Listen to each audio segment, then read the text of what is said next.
Everything I'm telling you today is about tracking and progress, because at the end of the day, you're trying to burn body fat, you're trying to build muscle. And if you don't have a coach and you're doing it on your own, it's gonna be difficult because a coach's job is to do all these things for you.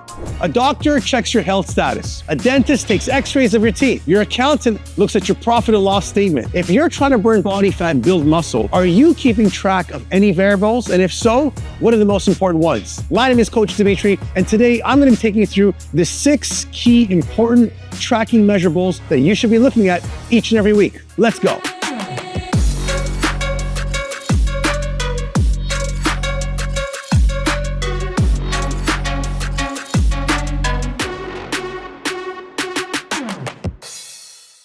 I always tell people to track their step count. Now, why is this important? Well, you gotta understand one thing. Your daily step count is important for metabolic health. Hitting 10,000 steps per day is gonna keep your metabolism active for fat loss, for digestion, even for your mindset. And a lot of people, when it comes to training, they focus on putting the effort into the gym and the workouts. Here's an example.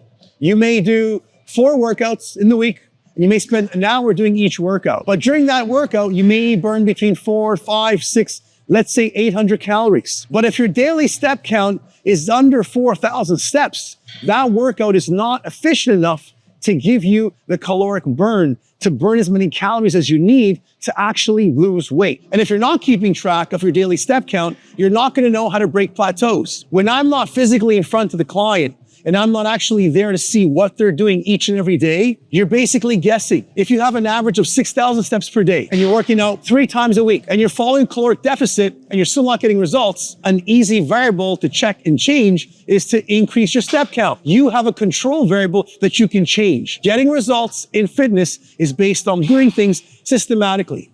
Another reason is sedentary lifestyles slow down your fat burning potential. What do I mean by that? Well, walking after a meal is going to help with digestion. It's going to help with regulating blood sugar.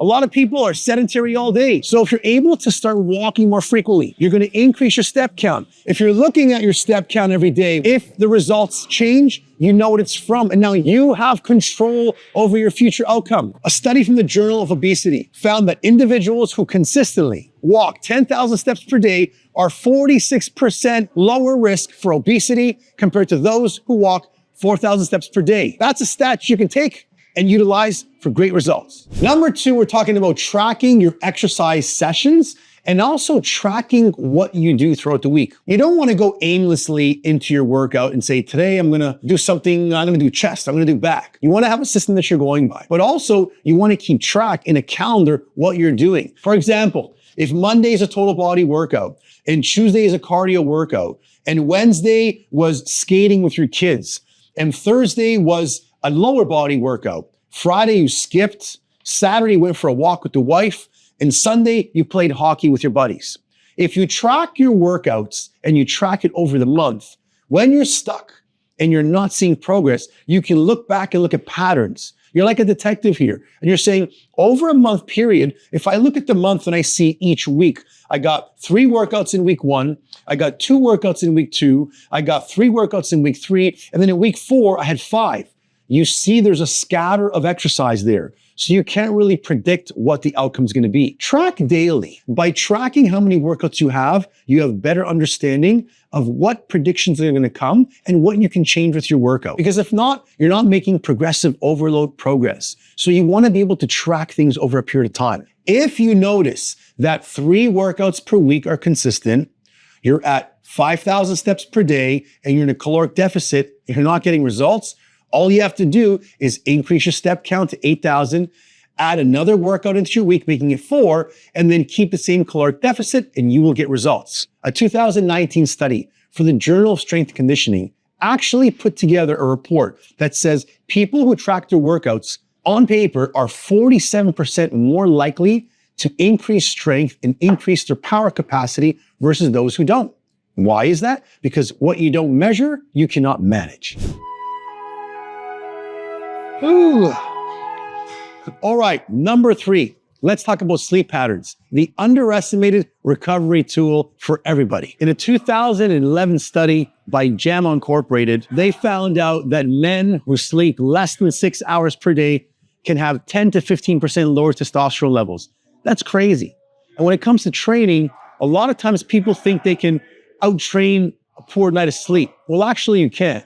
Sleeping less than 6 hours a night is not only going to wreak havoc to your hormone levels, but it's going to also increase cortisol. It's going to put you in a state of inflammation. It's also going to not help with recovery time. And if the whole goal here is to burn body fat and build muscle, you need sleep to heal. You need sleep to recover. You need sleep to grow. Another thing you want to pay attention to is your cravings. Lack of sleep is going to create higher cravings for foods that you should not be eating, and it's going to contribute to your fat gain. Lastly, quality matters over quantity. Deep sleep stages aid in muscle recovery, cognitive function, and stress management.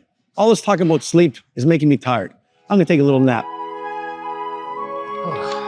Number 4, we're talking tracking your nutrition. Now, if you're not tracking nutrition, you're not really going to be able to change things in your program. You can train hard, you can do cardio, you can sleep 10 hours a day, but if you're not tracking your nutrition, you really have no way to understand what's working, what's not. How do we track?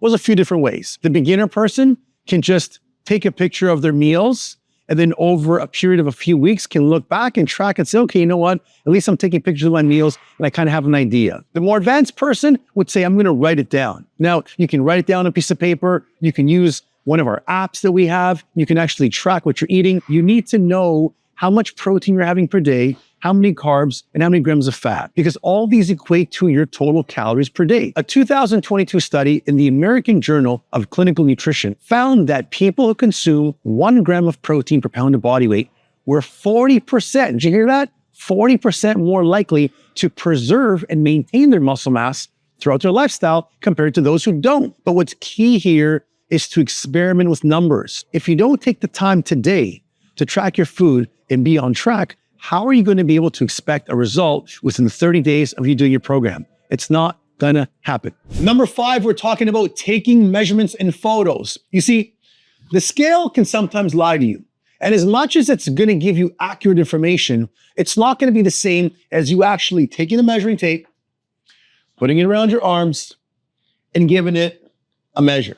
If you're doing a fat loss program or a muscle building program, and you don't track your measurements, you may notice changes in the scale that say you've lost weight, but if you notice that certain body parts are not moving, you can right away adjust and change your program design. For example, if you're a female and you're training in a weight training program and you notice that your thighs are increasing size, well, you wouldn't know if you're not measuring. So if you're measuring your arms and your waist and you're losing in the upper body, but you're gaining in the lower body, that can give you the indication right away to go lighter on your weights, maybe do more repetitions, or not even load your weights, because some body types will expand and grow muscle tissue much faster. Body weight fluctuates. Visuals don't. So if you're taking a picture of yourself, you'll be able to see over time your body changing. And sometimes you may not get the results you want from the scale, from your push-up test, or maybe for your cardiovascular run. But if you got a belt and you're measuring your waist,